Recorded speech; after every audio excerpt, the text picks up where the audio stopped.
ഇക്കിഴി reaction Malaikottai Vaaliban. എങ്ങനെയുണ്ട് കാര്യങ്ങളൊക്കെ ഉഷാറായിട്ട് പോകുന്നുണ്ട്. ആണോ? പവർ നല്ല പവറാ. പൊള്ളാണ് നല്ല പനിയാണ്. നല്ല പവറാ. ഉള്ള പവറൊക്കെ പോയോ? ആ തീയില്ലേ? തീയേ ഉള്ളൂ. എനിക്ക് ഫീൽ ചെയ്യുന്നുണ്ട്. തീ ശരിക്കും എനിക്ക് ഉള്ളിൽ തീ ഉണ്ടെന്നുള്ള ഫീൽ ചെയ്യുന്നുണ്ട്. ഓക്കെ, എന്തായാലും മലൈക്കോട്ടെ വാലിബന്റെ സ്റ്റോറി എന്ത് എന്നുള്ള രീതിയിൽ ഒരുപാട് സ്ഥലങ്ങളിൽ പല കഥകൾ നമ്മൾ കണ്ടു.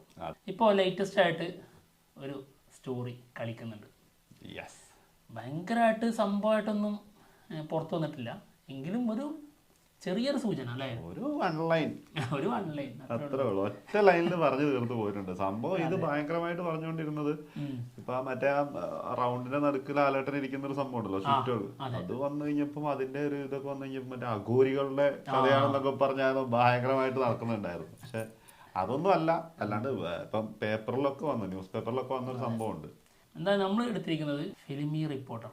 വാലിബന്റെ കഥ മുഴുവൻ പറയുന്നത് ഇത്ര സമയം കൊണ്ട്. അതായത് അതിന്റെ ക്യാപ്ഷനാണ്, വാലിബന്റെ കഥ മുഴുവൻ പറയുന്നത് ഇത്ര സമയം കൊണ്ട്. അതായത് സിനിമയുടെ ഡ്യൂറേഷൻ ഇത്രയായിരിക്കും എന്നുള്ളതാണ്. മോഹൻലാൽ സിനിമയെ കുറിച്ച് പുതിയ അപ്ഡേറ്റ്. അതാണ് ഇതിന്റെ ഉള്ളിൽ വരുന്നേ എന്ന് സൂചിപ്പിച്ചതാണ്. എനിക്ക് ഇപ്പോഴും മനസ്സിലായില്ല. അതായത് അവരുടെ ന്യൂസിൽ വരുന്ന സംഭവങ്ങളുടെ തലക്കെട്ട് കൊടുത്തതാണ്. മോഹൻലാൽ ആരാധകരും സിനിമാ പ്രേമികളും ഒരുപോലെ ഏറെ പ്രതീക്ഷയോടെ കാത്തിരിക്കുന്ന ചിത്രമാണ് മലൈക്കോട്ടെ വാലിബൻ. തീർച്ചയായിട്ടും വളരെ സത്യം. അത് അങ്ങനെയല്ലാന്ന് ഒരിക്കലും പറയാൻ പറ്റൂല. അതെ, നമ്മുടെ 2024 നമ്മൾ ഏറ്റവും കൂടുതൽ കാത്തിരിക്കുന്ന സിനിമകളിലൊന്നാണത് മലൈക്കോട്ടെ വാലിബൻ. ആ പേരിനെന്തൊരു പവറാ. തീർച്ചയായിട്ടും. ഓക്കെ, ജനുവരി 25-നാണ് സിനിമ തിയേറ്ററിലെത്തുന്നത്. ഓക്കെ, ഈ സിനിമയുടെ കഥയെക്കുറിച്ചോ പശ്ചാത്തലങ്ങളെക്കുറിച്ചോ അധികം വിവരങ്ങളൊന്നും അണിയർ പ്രവർത്തകർ പുറത്തുവിട്ടിട്ടില്ല. ഇപ്പോഴിതാ റിലീസിന് ഒരുങ്ങുന്ന മലൈക്കോട്ടെ വാലിബന്റെ ദൈർഘ്യം സംബന്ധിച്ചുള്ള അപ്ഡേറ്റ് ആണ് സോഷ്യൽ മീഡിയയിൽ ചർച്ചയാകുന്നത്. ഇപ്പൊ സംഭവം മനസ്സിലായി. ഒന്ന് കുറച്ച് സമയം എടുക്കുന്നുള്ളൂ മനസ്സിലായി. സംഭവം അങ്ങനെയല്ല, അത് ഇന്ന് തെറ്റ് പറഞ്ഞിട്ട് കാര്യമില്ല. കാരണം അറിയോ, ഇവരുടെ ക്യാപ്ഷനൊക്കെ ഇപ്പൊ അങ്ങനെയാണ്, എങ്ങനെയെങ്കിലും കുത്തിയിട്ട് അതിനുള്ളിൽ കയറണം എന്നുള്ളതാണ്. അതായത് ഒക്കെ തിരിച്ചും മറിച്ചൊക്കെ കൊടുക്കും. നമ്മളത് ഓപ്പൺ ആക്കി നോക്കണം. അതെ, നല്ല അറിയുള്ളൂ. അതെ, സിനിമയുടെ ദൈർഘ്യം 2 മണിക്കൂറും 7 മിനിറ്റുമാണ് എന്നാണ് സൂചന. അത് സത്യമാണ്, കാരണം അത് ഹിന്ദി വേർഷന്റെ ഡ്യൂറേഷനാണ്. മലൈക്കോട്ടെ വാലിബൻ ഹിന്ദി വേർഷന്റെ സെൻസറിങ് കഴിഞ്ഞിട്ടുണ്ട്. 2 മണിക്കൂറും 7 മിനിറ്റ് ആണെന്നുള്ളതാണ് കേട്ടത്. ലിജോ മോഹൻലാൽ കൂട്ടുകെട്ട് ആദ്യമായി ഒന്നിക്കുന്ന സിനിമയുടെ ഹിന്ദി പതിപ്പിന്റെ സെൻസർഷിപ്പ് മുംബൈയിൽ പൂർത്തിയായി. സെൻസറിങ് കഴിഞ്ഞു. 127 മിനിറ്റ്. സിനിമയുടെ ഹിന്ദി പതിപ്പിന്റെ റൺ ടൈം 127 മിനിറ്റ്. ബിഗ് സ്ക്രീനിൽ വിസ്മയങ്ങൾ തീർത്തിട്ടുള്ള ലിജോ ജോസ് പള്ളിശ്ശേരിയുടെ കരിയറിലെ ഏറ്റവും വലിയ ക്യാൻവാസിൽ ഒരുങ്ങുന്ന ചിത്രമാണ് വാലിബൻ.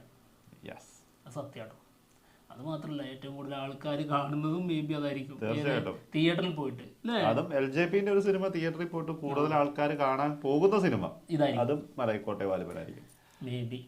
അതെ, നമ്മളെപ്പോഴും അങ്ങനെ സാധ്യത വെക്കണമല്ലോ അല്ലേ? തീർച്ചയായിട്ടും. രാജസ്ഥാനായിരുന്നു പ്രധാന ലൊക്കേഷൻ. 130 ദിവസത്തോളം നീണ്ട സിനിമയുടെ ചിത്രീകരണം ജൂൺ 2-ാം വാരം ആണ് അവസാനിച്ചത്. ഓക്കെ, നിങ്ങൾ കാര്യത്തിലേക്ക് വരൂ. ബുദ്ധ സന്യാസികളുടെ ഇതാണ് എത്തിട്ടോ. ബുദ്ധ സന്യാസികളുടെ ജീവിത പശ്ചാത്തലത്തിലുള്ള ഒരു അഭ്യാസിയുടെ ജീവിതമാണ് മലൈക്കോട്ടെ വാലിബൻ പറയുന്നതെന്നാണ് റിപ്പോർട്ട്. അഭ്യാസി വാലിബൻ. എല്ലാരും അങ്ങനെ വിളിക്കോ? വാലിബൻ എന്ന് വിളിക്കോ? ഇല്ല, ഒരാള് അതൊരു പേര് തന്നെയായിരിക്കും. ഓക്കെ, വാലിബൻ തുടക്കത്തിൽ എന്തായിരുന്നു അല്ലേ, ഏതോ മലൈക്കോട്ടെ എന്നുള്ള സ്ഥലത്തെ അവിടുത്തെ അത് സംഭവം അത് അങ്ങനെ തന്നെയായിരിക്കും. മലൈക്കോട്ടെ എന്ന് പറയുന്ന ഒരു സ്ഥലം തന്നെയായിരിക്കും. അവിടുത്തെ എന്താ പറയാ അഭ്യാസി ആയിരിക്കും. അതായത് തമിഴ്നാട്ടിലെ ഏതോ ഒരു സ്ഥലമാണെന്നൊക്കെ അങ്ങനെ കേട്ടിട്ടുണ്ടായിരുന്നു കേട്ടോ. ഓക്കെ, ബംഗാളി നടി കഥാനന്ദി, സോനാലി കുൽക്കർണി, ഹരീഷ് പേരടി, മണികണ്ഠ രാജൻ, രാജീവ് പിള്ള, ഡാനിഷ് സെയ്ത്സ്, ഹരി പ്രശാന്ത് വർമ്മ, സുചിത്ര നായർ, മനോജ് മോസസ് തുടങ്ങിയവർ പ്രധാന കഥാപാത്രങ്ങളായിട്ട് ഉണ്ട് ചിത്രത്തിൽ. ഇവരെ കൂടാതെ ഇന്ത്യയിലെ പ്രശസ്തരായ താരങ്ങളും വാലിബിന് വേണ്ടി അണിനിരക്കുന്നുണ്ട്. അതാരാണാവോ? ഓക്കെ, PS റഫീഖാണ് ചിത്രത്തിന്റെ രചന നിർവഹിച്ചിരിക്കുന്നത്. ആമേന് ശേഷം ലിജോയ്ക്ക് വേണ്ടി റഫീഖ് തിരക്കഥ ഒരുക്കുന്ന ചിത്രത്തിൽ ചുരുളിക്ക് ശേഷം മധു നീലകണ്ഠൻ ലിജോയ്ക്കായി ക്യാമറ കൈകാര്യം ചെയ്യുകയാണ്. Nice. എന്ത് തോന്നുന്നു? അതിനകത്ത് ഇനിയിപ്പോ എന്തൊക്കെയാണെങ്കിലും ആ ഈ മറ്റേ ചുരുളിയിലെ ക്യാമറ ഉണ്ടല്ലോ, ക്യാമറ വർക്ക് ഒരു രക്ഷയില്ലാത്ത സാധനമായിരുന്നു കേട്ടോ. യെസ്, അതേപോലൊക്കെ തന്നെ എന്തെങ്കിലുമൊക്കെ ഉണ്ടായാൽ മതിയായിരുന്നു. അതുക്കും മേലെ നിങ്ങൾ കാണപ്പോകുന്നത് നിജം.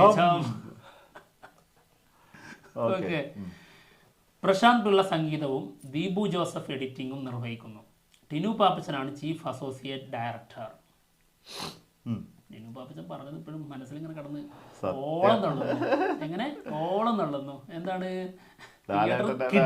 കിട്ടുങ്ങുന്ന പറഞ്ഞ തിയേറ്റർ ലാലേട്ടന്റെ ഫസ്റ്റ് വരവ് കാണുന്ന അവിടെ ഒരു 13 മിനിറ്റ് ഡ്യൂറേഷനിലുള്ള ഒരു ഫൈറ്റ് സീൻ ഉണ്ടെന്നൊക്കെയാണ് കേൾക്കുന്നത്. 13 മിനിറ്റ് അതെന്തായാലും ഉണ്ടാവും. അതായത് 13 മിനിറ്റ് അടിയോടടി.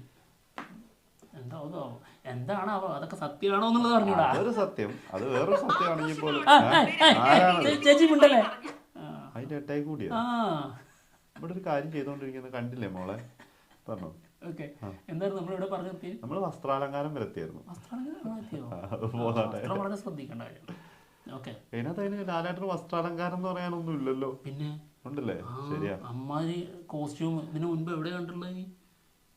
ഇതിന് മുന്നേ അമ്മാതിരി ലുക്കില്. ശരിയാ. ടിനു പാപ്പച്ചനാണ് chief associate director. Okay. Ronex Xavier ആണ് വസ്ത്രാലങ്കാരം. നന്നായിട്ട് വന്നിട്ടുണ്ട്. ഷിബു ബേബി ജോണിന്റെ ജോൺ ആൻഡ് മേരി ക്രിയേറ്റീവിനൊപ്പം Max Lab Cinemas, Century Films എന്നിവരും മലൈക്കോട്ടെ വാലിബന്റെ നിർമ്മാണ പങ്കാളികളാണ്. ബഡ്ജറ്റ് എത്രയായിരിക്കും? ബഡ്ജറ്റ് എത്ര ഉണ്ടാവും അതിന്? ഒരു 70-50 അത്ര ഉണ്ടാവില്ല. 50 ഉണ്ടാവൂല. LJP സിമ്പിൾ ആയിട്ട് ചെയ്യുന്ന ആളാ. ഇത്ര മതിപ്പുണ്ടാവും, അത്ര ഉണ്ടാവില്ല. അതാണ് LJP. 130 ദിവസത്തെ ഷൂട്ട്. ഓക്കെ. അത് രാജസ്ഥാനില്. ഓക്കെ. സെറ്റ്. അപ്പൊ ബുദ്ധിമുട്ടില്ല. രാജസ്ഥാനല്ലേ അവിടെ സെറ്റ് ഇട്ട ആ കൊട്ടാരം വരെ സെറ്റ് ഇട്ടേക്ക. അതെ, ആ സെറ്റിന് മാത്രമല്ലേ ഉള്ളൂ. ഒന്നും വലിയ അയ്യോ സെറ്റിന് ഇല്ല, ഇച്ചിരി വരുള്ളൂ. ഒരു 40 കോടിക്കുള്ളിൽ. അതല്ല ചോദിച്ചേ, 50 ആയിട്ടുണ്ടാവൂലെന്ന് ചോദിച്ചത്. പിന്നെ 50 ആയിട്ടുണ്ടാവും. LJP ന്റെ പ്രത്യേകത കേട്ടോ. അതായത് ഫ്രെയിമുകളൊക്കെ അതായത് ഭയങ്കര കോസ്റ്റ്ലി ആയിട്ട് കാണിക്കാൻ കഴിയും ആൾക്ക്. റിച്ചായിട്ട് തോന്നിപ്പിക്കും, സിമ്പിൾ ആയിട്ട് തോന്നിപ്പിക്കും. വളരെ വളരെ സിമ്പിൾ ആയിട്ട് തോന്നിപ്പിക്കും. എന്തായാലും ഇതാണ് സ്റ്റോറി എന്നുള്ളത് പറഞ്ഞിട്ട് അതിലാകെ ആ ഒരു 1 ലൈൻ തന്നെ ഉള്ളത്. സ്റ്റോറി എന്ന് പറഞ്ഞാൽ ഇപ്പൊ ഇത്രേ ഉള്ളൂ. ആ ബുദ്ധ സന്യാസികളുടെ കൂടെ ജീവിക്കുന്ന അഭ്യാസി. അതിലെ അഭ്യാസമായിട്ടുള്ള ഒരാളുടെ കഥ. മലൈക്കോട്ടെ വാലിബൻ. അത് തന്നെയായിരുന്നു ന്യൂസ് പേപ്പറിൽ മറ്റേ മനോരമയിലൊക്കെ വന്നായിരുന്ന അടിക്കുറിപ്പ്. അത് തന്നെയായിരുന്നു. ആ ടീസർ വന്നില്ലേ, ന്യൂ ഇയറിന്റെ ടീസർ വന്നതിന്റെ ദിവസം. പിന്നെ ആ ടീസറിന് താഴെ വേറൊരു സംഭവം വന്നിട്ടുണ്ടായിരുന്നു. ആ ടീസർ പുറത്ത് വിട്ടതിന് ശേഷം മനോരമ വിട്ടൊരു റിപ്പോർട്ട് ഉണ്ടായിരുന്നു. അതായത് കാളിദാസന്റെ സ്റ്റോറിനെ കുറിച്ച് പറഞ്ഞിട്ടുണ്ടായിരുന്നു. ദേവി ആൾക്ക് നാവില് ഇത് കൊടുത്തു. ഒരു ആട്ടിടയനായിട്ടുള്ള ഒരാള് കാളിദാസനായി മാറിയ സംഭവത്തിനെ കുറിച്ച് അതിന്റെ ആ ഒരു റഫറൻസ് ഇതിലുണ്ട് എന്നുള്ള രീതിയിലാണ് പറഞ്ഞത്. അതായത് ആ സംഭവമാണ് മറ്റത്. അതെ, സെക്കൻഡ് ടീസർ. അപ്പോ അത് വെച്ച് നോക്കുമ്പോഴേ അതിന് ചെറിയൊരു സാധ്യത കാണുന്നുണ്ട്. രണ്ട് ലോജിക് വെച്ച് നമുക്ക് അതിനെ 2 രീതിയിൽ വിലയിരുത്താം. ഒന്ന്, ഇവർ ആദ്യം പുറത്തുവിട്ട സോങ് ഇല്ലേ, അത് ശരിക്ക് ആട്ടിടനും അങ്ങോട്ട് പാട്ട് പാടുന്ന സംഭവം, ഞാനും വരട്ടെ നിന്റെ ആ ഒരു സാധനം, ആ ഒരു ടൈപ്പ് സാധനം തന്നെയാണത്. ഒന്ന്. പിന്നെ രണ്ടെന്താന്ന് വെച്ച് കഴിഞ്ഞാല് മനോരമ ഓൺലൈനാണ് ആ ടീസർ പുറത്തുവിട്ടത്. അതിന്റെ ശരിക്കുള്ളതിന്റെ റൈറ്റ്സ് വാങ്ങിയിട്ടുള്ളത് സരിഗമയാണ്. അതിന്റെ സാധാരണ ഇതുവരെ വന്നിട്ടുള്ളതൊക്കെ സരിഗമയിലായിരുന്നു. ടീസർ വന്നപ്പോൾ മാത്രം മനോരമയിലാണ്.